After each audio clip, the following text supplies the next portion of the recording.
Hi, everybody. Today we have Saadia with us. Growing up, Saadia's Pakistani family constantly praised her for her light skin. As an adult, she's realized just how problematic this all was. And now that she's a mom, she sees very clearly how these beauty standards that her family continues to reinforce negatively impact her own daughters. So she's eager to speak with her parents about how toxic colorism is. Let's get into it. My name is Saadia Khan. I am a rights activist, social entrepreneur, founder and host of a weekly podcast called Immigrantly, which talks about race, identity, and the immigrant experience. I'm also a mom and a coffee drinker. And growing up, I called my parents, I still do, Abu and Mone. So the idea of colorism in our household was never explicitly discussed. In fact, I don't think when I was growing up in Pakistan, there was a vocabulary to define what it meant. But I knew as a child that there were certain privileges that accrued to people with light skin or lighter skin versus people with dark skin. And as someone who is light-skinned, I felt as if it was a gift that was given to me. The amount of attention I would get as a child and as a young woman in my teenage years, there was a lot of conversation around desirability. And when I look back, I can think of so many incidents where I was complimented exclusively based on my skin color. Oh, you can wear any color clothes because you're light-skinned. Oh, you can wear any color or any shade lipstick because you're light-skinned. And that really became something that I felt I needed to preserve and protect. I did a lot of crazy shit to protect my skin color. There was a time in my teenage years, and I'm so ashamed to say this, where I stopped going out almost during summertime. I would just sit at home, not go out in sun, because I thought if I went out in sun, I would become dark, or I would use lightening creams and I would do all sorts of masks and facials. So my understanding of colorism has been an evolution. Just coming to the US, I really realized what it really meant to be discriminated against. And beyond that, when my daughter was born, now my daughter has darker skin than me. I remember when she was born, a lot of my family and extended family friends called me to congratulate me. And the first question a lot of people asked was she light-skinned? And that, to me, was such an eye-opener. So when my relatives saw her pictures and they were like, oh my gosh, she's not light-skinned, who did she take after? I had a lot of mixed reactions. The first thing that came to my mind was, oh, this is what everybody in Pakistan asks. This is what elders ask. It's okay, just ignore it. It doesn't matter. But then as I sat with it, and then progressively, every time we would go back to Pakistan and they would pass comments on my daughter, then it became more real and it became more painful for me to see that judgment being passed constantly. My daughter has definitely been impacted by colorism. And as they were growing up, my husband and I have always told them how beautiful they are. And as a parent, my role is affirmation of who she is. But colorism is pretty much part of American society. And no matter what parents tell their kids, or even if kids did not feel it at home, they can feel it in American society, especially brown girls and women and Black girls and women. My daughter, she is bothered by the Eurocentric beauty standards in America and how they impact her. as a teenager, as she is out in the society, how she's discovering herself, she's discovering her sexuality, she's discovering her physical attributes, and how she perceives others' perception of her. My parents, I know that this topic may not be a comfortable topic for them. And the irony is that Pakistan is a very religious society and Islam is a very egalitarian religion. On the surface, they would like to think that they will not discriminate on the basis of skin color, and that's not true. And therefore, it's tricky for me to talk to my parents about it because I know if I did, and I think I did once, my dad was like, yeah, but in our religion, everybody is equal and I would never discriminate on the basis of skin color. But at the same time, I know my dad has certain preferences.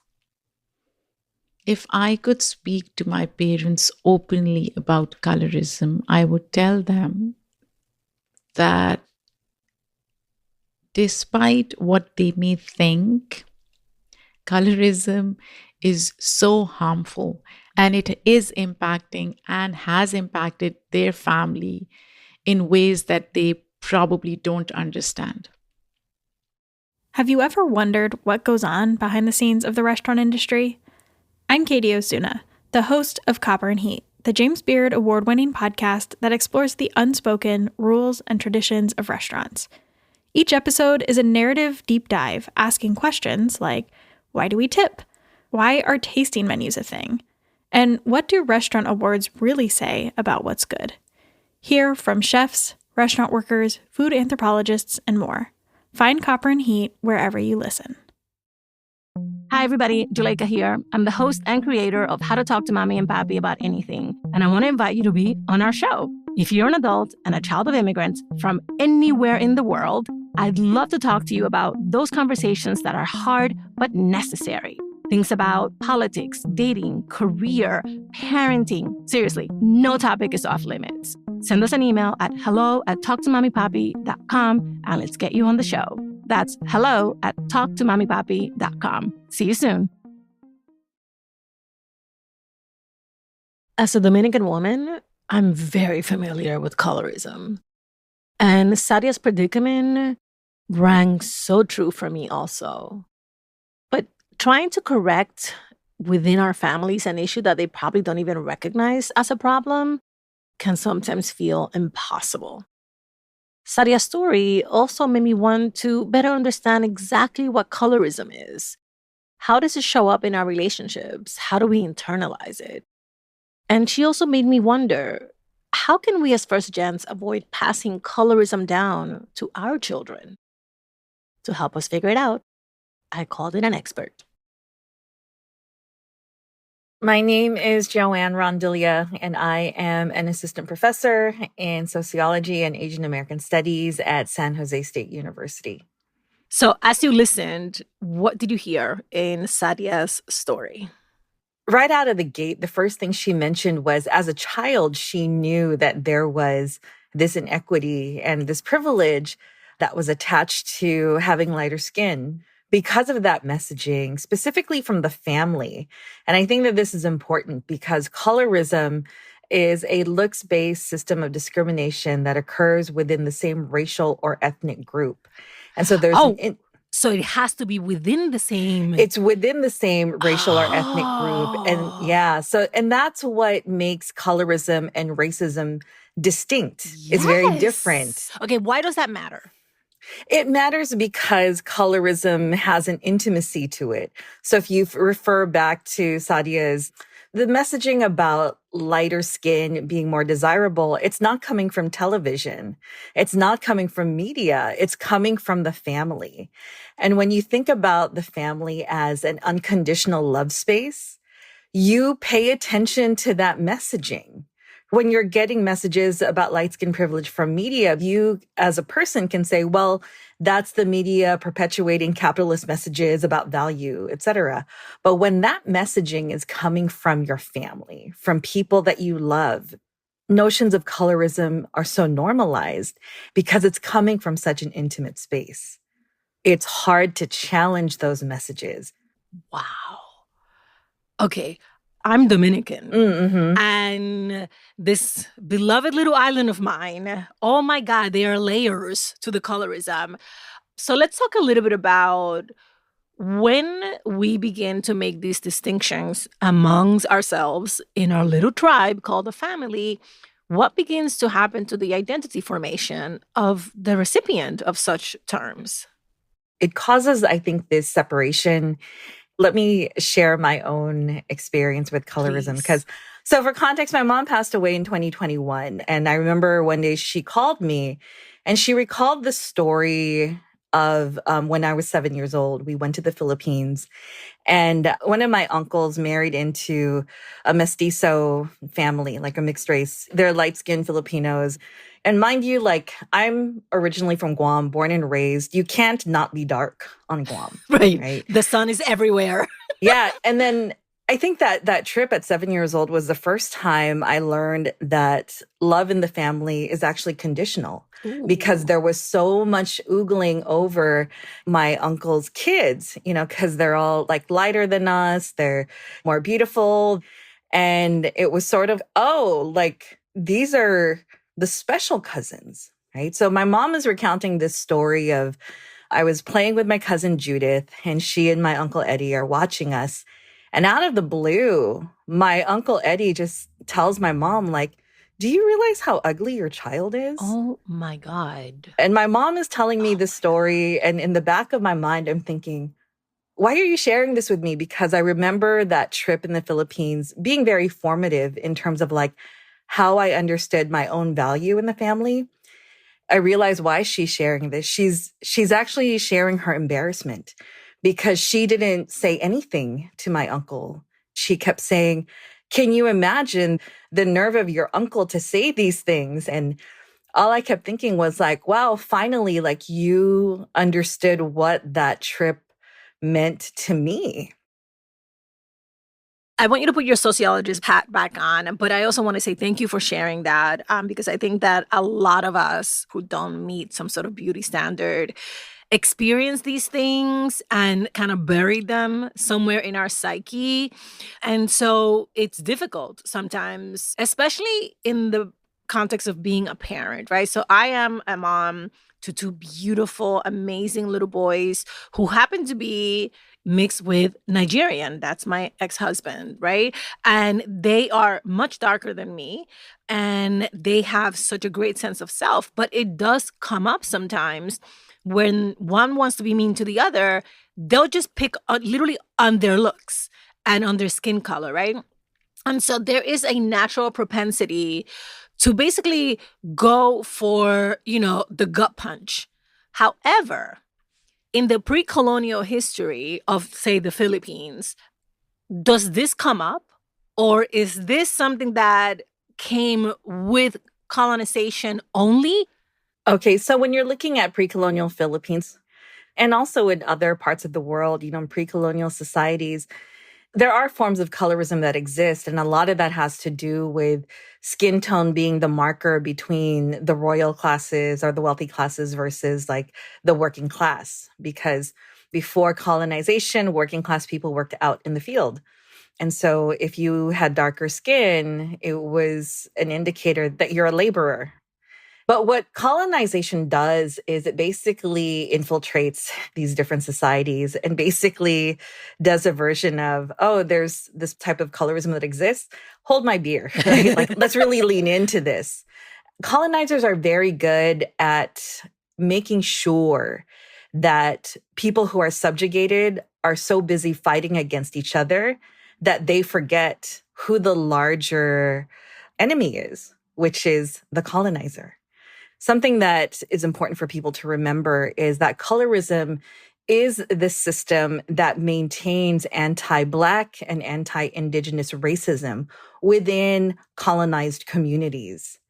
Because when you talk to people of color, especially in the United States, no one wants to admit that they're racist. Of course not. But people do engage in colorist or colorism type actions. And it's embedded in the everyday things, such as insulting people by way of how they look, right? Staying indoors or doing everything you can to not get dark, or refusing to date or marry darker skinned people. Okay, but how do we talk to our families about this stuff when it's happening to my kid? Yes. Like, how do I do that without causing a historical rift, you know? What we have to remember is our loved ones come from a particular time and context.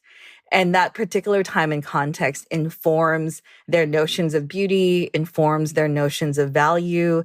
And in order for them to change those things, it's going to take a lot of work. And majority of the time, it's work that they don't want to do, right? So if we go back to Saadia's story and her attempt to talk to her parents, they say something along the lines of, well, we're religious people. We would never do anything harmful.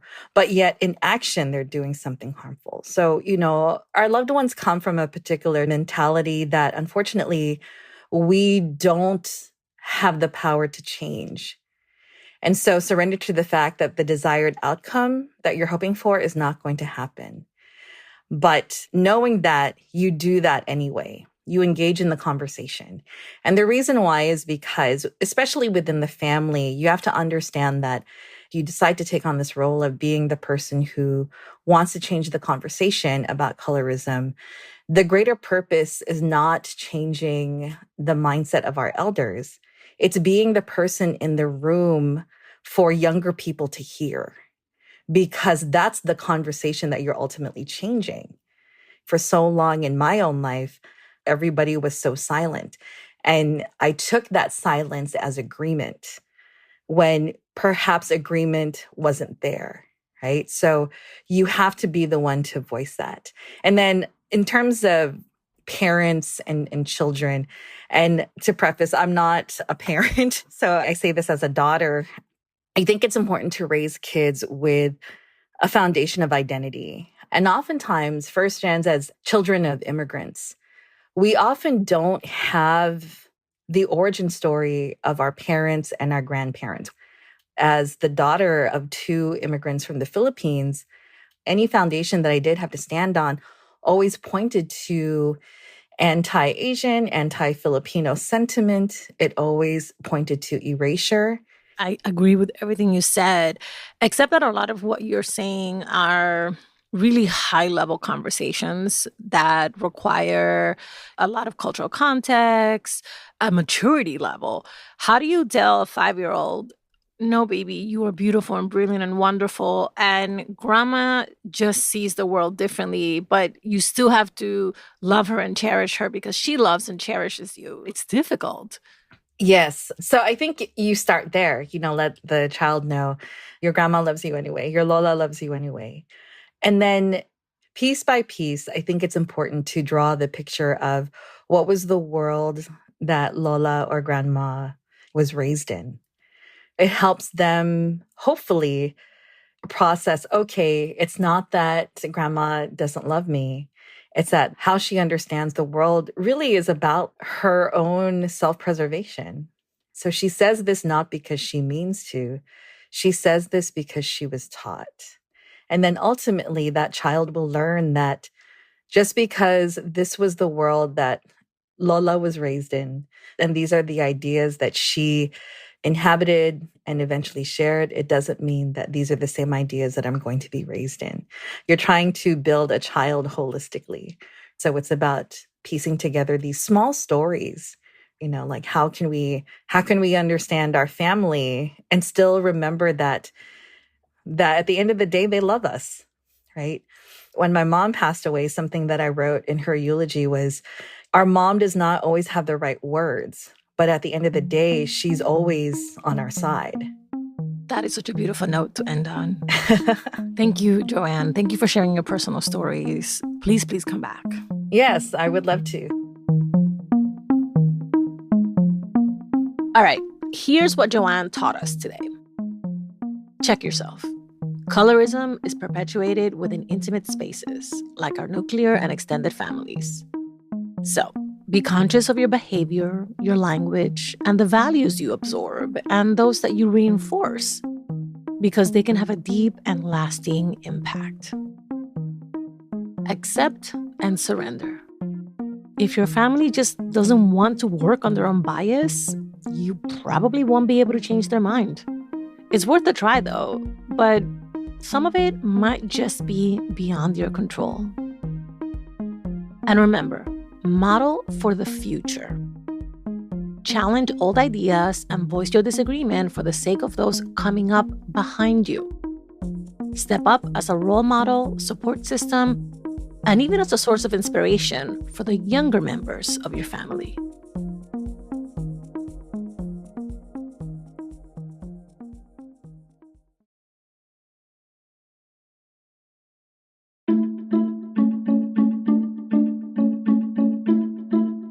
Thank you for listening and for sharing us. How to Talk to Mamí and Papí About Anything is an original production of LWC Studios. Virginia Lora is the show's producer. Trent Lightburn mixed this episode. I'm the creator and host, Juleyka Lantigua. On Twitter and Instagram, we're at Talk to Mamí Papí. Bye, everybody. Talk to you soon.